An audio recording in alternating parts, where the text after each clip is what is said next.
যেদিকে দৃষ্টি যায় শুধু সবুজ আর সবুজ, এ যেন সবুজের সমারোহ। আর এভাবে দিগন্তজোড়া মাঠে বিভিন্ন জাতের ক্ষীরা ও শশা চাষ করা হয়েছে। এবছর প্রাকৃতিক দুর্যোগ না থাকায় বীজ সার ও কীটনাশক সুলভ মূল্যে পাওয়ায় ক্ষীরার ভালো ফলন হয়। ক্ষীরা ও শশার বাম্পার ফলন হওয়ায় খেতে ব্যস্ত সময় পার করছেন চাষিরা। কেউ ক্ষীরা বা শশা তুলতে ব্যস্ত, তো কেউ ক্ষীরা বস্তায় ভরতে ব্যস্ত।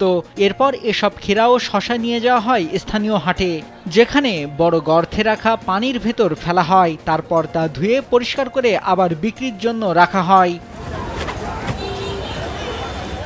ইনসেক্ট রিপেলেন্ট মাস্টার ব্যাচ যুক্ত আরএফএল ওয়াট্রো, কাপড় যত্নে রাখার নাম্বার 1 সলিউশন। আর এসব দৃশ্যের দেখা মিলবে নাটোরের চলনবিলের সবচেয়ে বড় ক্ষীরার বাজার দিঘরিয়ায়, যেখানে প্রতিদিন 1 লাখ মেট্রিক টন ক্ষীরা বাজারজাত হয়। চলনবিলের ক্ষীরার চাহিদা বেড়ে যাওয়ায় এসব ক্ষীরা যাচ্ছে দেশের বিভিন্ন জেলায়। আমরা এই জায়গা প্রতিদিন 360-50 বস্তা মাল কিনি, পরে 14 টন মাল কিনি, 13-14 টন মাল কিনছি। আমি যাত্রাবাড়ির থেকে আসছি। এখান থেকে প্রায় 20 বছর যাবৎ প্রতিদিনই প্রায় 200 বস্তা প্লাস মাইনাস যাত্রাবাড়ি আড়তে মাল দিচ্ছি। আড়ত থেকে ওরা বিভিন্ন জায়গায় মাল পৌঁছে দিচ্ছে। প্রতিদিন 40 গাড়ি মাল আমদানি হয়, মানে 4টা উপজেলা থেকে আসে। বেশিরভাগ চাষিরই এবার ক্ষীরা ও শশার বাম্পার ফলন হয়েছে। এতে করে চলনবিলের দিঘরিয়া বাজারে প্রতিদিন 1 লাখ মেট্রিক টন ক্ষীরা বিক্রি হচ্ছে। তবে অনেক চাষি বলছেন তাদের ভালো ফলন হয়নি। গেল বছর যেমন লাভবান হয়েছিলেন এবার তেমন হবেন না। এবছরে ক্ষীরাই নেই গাছে, বুঝছেন, একবারে লস। হাসিয়া দামও কম, বিঘায় 5 বস্তা 7 বস্তা ক্ষীরা তুলতেছি। এবার কৃষকের মনে করেন যে 16 আনা লাভ হবে না, লসও যাবে না, গায়ে গায়ে সই হবে।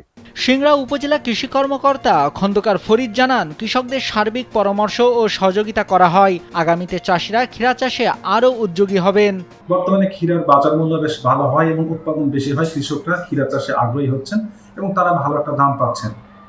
এই ব্যাপারে আমার অফিসের উপসহকারী কৃষি কর্মকর্তা কিন্তু মাঠে সার্বক্ষণিক উপস্থিত থেকে তাদের যে কোনো ধরনের পরামর্শ এবং সহযোগিতা করে যাচ্ছে। এবছর নাটোরে 170 হেক্টর জমিতে বিভিন্ন জাতের ক্ষীরা ও শশা চাষ করা হয়েছে। চলনবিলে ব্যাপক ক্ষীরার উৎপাদন হওয়ায় প্রতিমন ক্ষীরা 500 থেকে 700 টাকায় বিক্রি হচ্ছে। চাষিরা আশা করছেন দাম আরও বৃদ্ধি পাবে। নাইমুল হাসিব, কালবেলা।